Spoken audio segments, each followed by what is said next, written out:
The Saskatoon real estate market slowed down a little bit in July, but here's the interesting part. It's still remarkably tight. I've been digging through the July numbers, and I think the easiest way to describe what happened is like this. The market has not reversed direction. It just took its foot off the gas a little bit. I'll show you what I mean. There were 539 sales in Saskatoon in July, which is down from 589 in June. So yes, activity did slow down. But July sales were still almost 18% higher than the 10-year average for July, which is an important distinction. So we're not looking at a weak or a slow market by any means.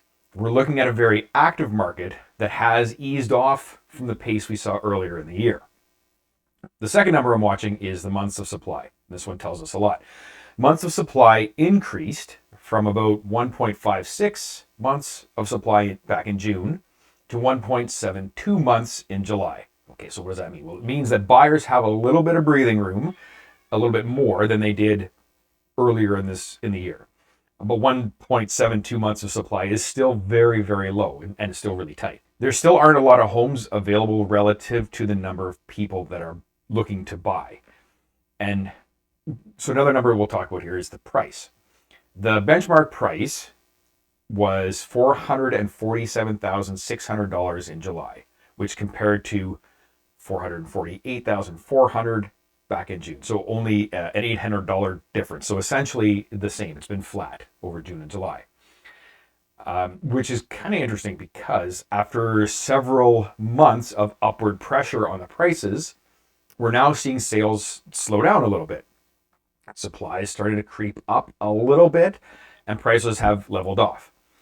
Now, if you're only looking at those three things, you might think, well, yeah, like the market's softening, things are slowing down, it's definitely changing.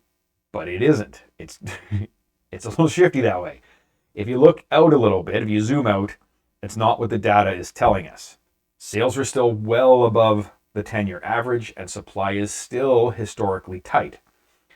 So some of the slowdown that we're seeing is consistent with like a seasonal sort of summer slowdown pattern that normally develops as we move through the summer. So what does this all mean if you're actually buying or selling?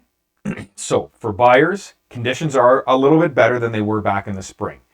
It doesn't mean that bargains suddenly appear, but you may have a little bit more time to think and make your decisions. You might have a few more options in the market that you're looking for. And in some situations, you might have a little bit more negotiating room. For sellers, still good news for sellers. The overall market is still very favorable. But this is also a good reminder that in a strong market, it doesn't mean that every house automatically sells right away. You still have to do the things like preparing and repairing your house to get it ready for the sale. That doesn't change. So as the pace changes, pricing, conditions, presentation become even more important. The thing I'll be watching next is whether this easing continues into August and September, or whether that low inventory keeps enough pressure on the market to hold prices where they are. That will tell us a lot about where the Saskatoon market in general is heading as we move further into the fall and then into the winter. So the big takeaway for July is this. The Saskatoon real estate market has slowed down, but it's not become slow.